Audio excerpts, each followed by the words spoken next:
Hello and welcome Female to genital mutilation affects tens of millions of women who circumcises the girls has arrived in the village. Pain, infertility, even death. Why female genital mutilation still goes on despite the law.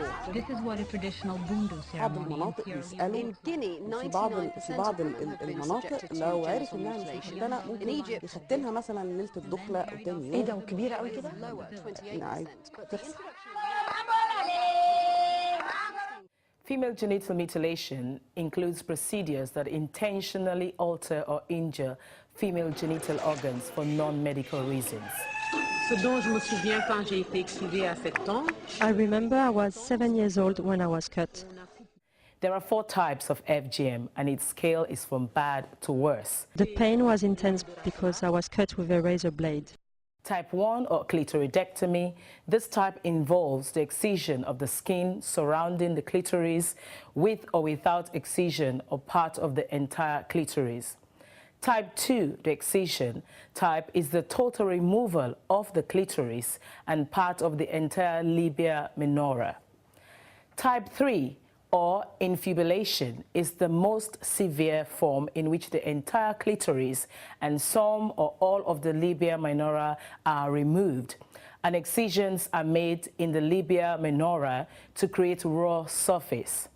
Type 4 includes different practices of variable severity, including pricking, piercing, or incision of the clitoris or labia minora, or the introduction of corrosive substances into the vagina.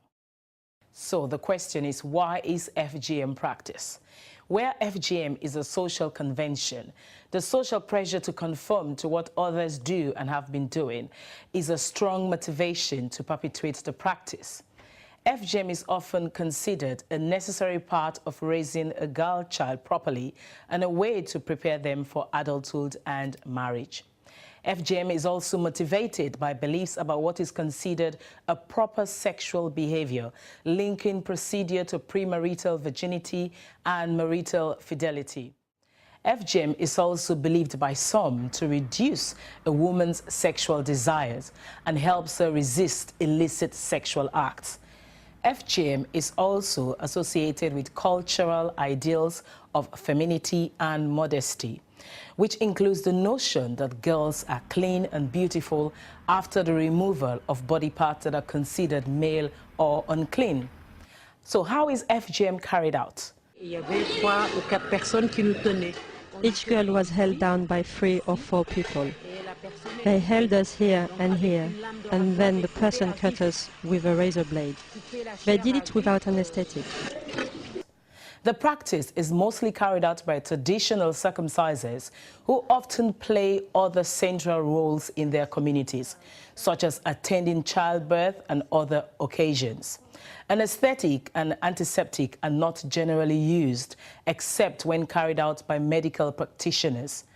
In communities where infibulation is practiced, the girl's legs are often bound together to immobilize her for a period of 10 to 14 days to allow formation of scar tissues. FGM is carried out with special knives, scissors, scalpels, pieces of glass, or even razor blades. So, what are the consequences of FGM? FGM has no health benefits, and it harms girls and women in many ways. It involves removing and damaging healthy and normal female genital tissues and interferes with the natural functions of girls' and women's bodies. Immediate complications can include severe pain, shock, bleeding, tetanus, bacterial infection, urine retention, open sores and genital region, and injury to nearby genital tissues.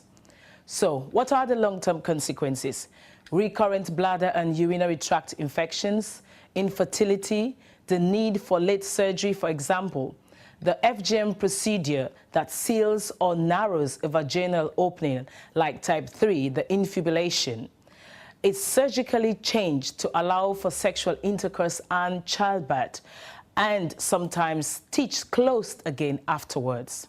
An increased risk of childbirth complication and newborn deaths. flashbacks, anxiety, nightmares, and a whole lot more. Some people might not have heard of FGM, female genital mutilation. So where is FGM mostly practiced? According to the WHO, the World Health Organization, an estimate of 100 to 140 million girls and women worldwide are currently living with the consequences of FGM. In Africa, about 3 million girls are at risk of FGM annually. It is mostly carried out on young girls, sometimes between infancy and age 15 years and above. So what does FGM mean in UK? FGM practice is most common in the Western, Eastern and Northern Eastern regions of Africa, in some countries in Asia and Middle East, and among certain immigrant communities in Europe and UK. Legal aspect of FGM.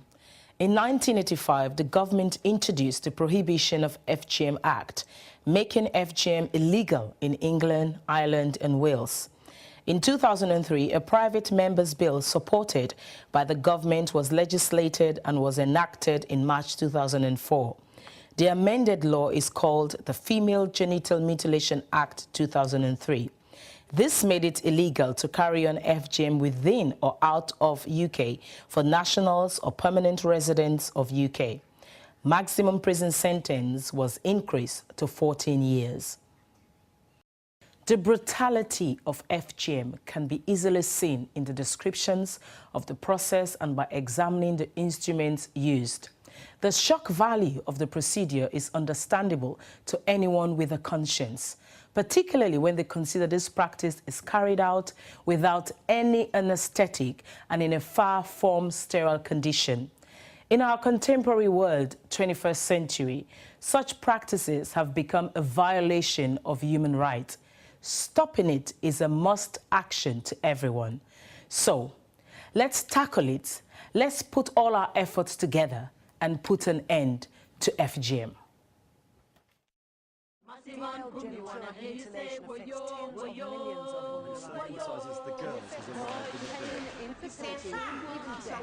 Why female genital mutilation don't have any sensitivity. sensitivity. This is what a traditional bundu ceremony in مناطق Sierra بيسألوا In Guinea, في 99% بعض of women have been المناطق subjected to لو عرف genital انها مش mutilation. مختلة In ممكن Egypt, يشتلها مثلا ليلة الدخلة او تاني ايه يوم ده وكبيرة قوي is كده؟ lower, 28%. But the introduction of